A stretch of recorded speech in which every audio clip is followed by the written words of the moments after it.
Bienvenue dans ces podcasts qui explorent les territoires au-delà des paysages. Là où l'histoire, la culture et les voix locales donnent tout leur sens à la découverte.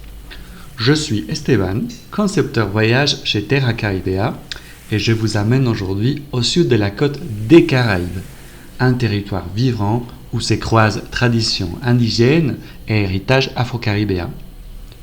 Prêt pour la route ? Installez-vous confortablement, je vous accompagne jusqu'à votre prochaine étape.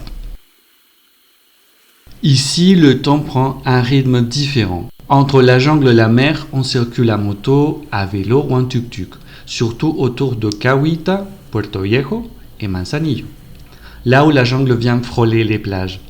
Dans la canopée, vous entendrez parfois les singes hurleurs.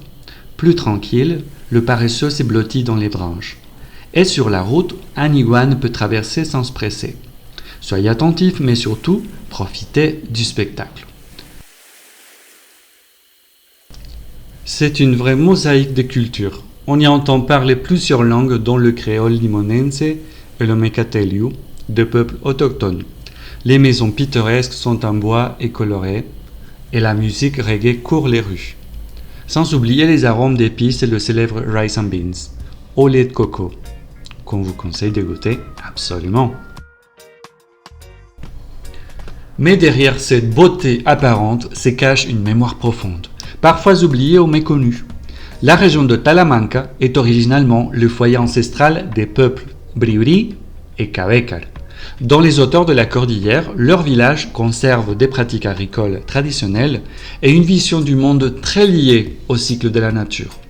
Le cacao, ici, n'est pas seulement une culture, c'est une plante sacrée, utilisée dans certains rituels. Et justement, Karine, guide francophone établie au Costa Rica depuis 30 ans, va nous en parler. Coucou Karine.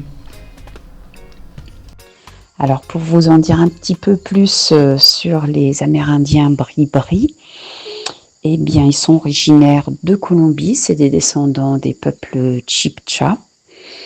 Et au Costa Rica, on a à peine 1,7% de la population totale qui est originaire de peuples autochtones.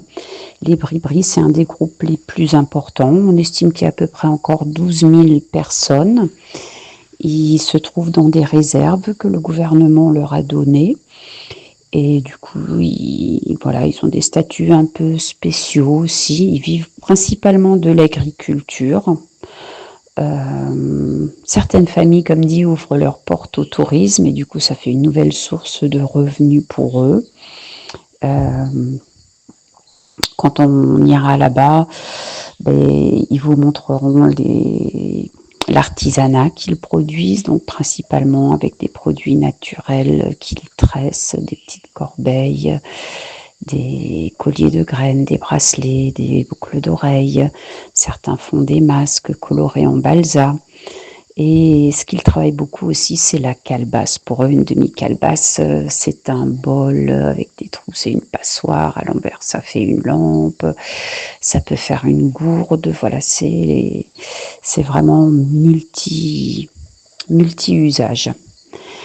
Et du coup, pour eux, la forêt, c'est vraiment source de tout. C'est où ils trouvent de la nourriture, des médicaments, des matériaux de construction, des troncs pour faire leurs pirogues.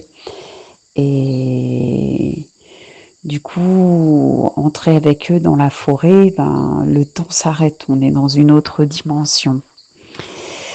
Et ils vous inviteront à faire du cacao activement avec eux et ça peut surprendre. Avec un peu de feu et 2 pierres, on arrive à obtenir une pâte de cacao. Ils vont pas vous proposer du chocolat comme vous le connaissez dans les supermarchés. Non, ils font surtout la pâte de cacao pure qu'on déguste sur des bananes par exemple. Ou alors ils vont faire une boisson stimulante. Pour eux, le cacao est sacré, c'est beaucoup plus que juste une boisson stimulante, c'est purifiant. Et donc, c'est plutôt cérémoniel d'aller faire le cacao avec les Bribri. Merci beaucoup Karine. Les femmes jouent souvent un rôle central. Elles sont gardiennes du foyer, du territoire et des savoirs. Aujourd'hui, de nombreux projets communautaires invitent les visiteurs à découvrir ces savoirs au moyen d'ateliers de transformation de cacao, jardins de plantes médicinales ou balades en forêt avec des récits transmis de génération en génération. Mais ce petit coin de paradis vit cependant un paradoxe.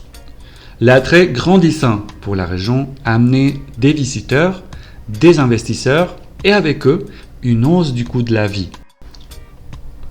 Dans certaines zones, les familles peinent à rester ou à accéder à la propriété. Les commerces changent, les modes de vie évoluent. Et pendant ce temps, l'environnement subit aussi une pression avec des problématiques autour de la gestion des déchets et la préservation des ressources naturelles. Le tourisme apporte des emplois, des revenus, mais il crée aussi des tensions sociales et des pressions sur l'environnement. C'est pourquoi la manière dont nous voyageons compte.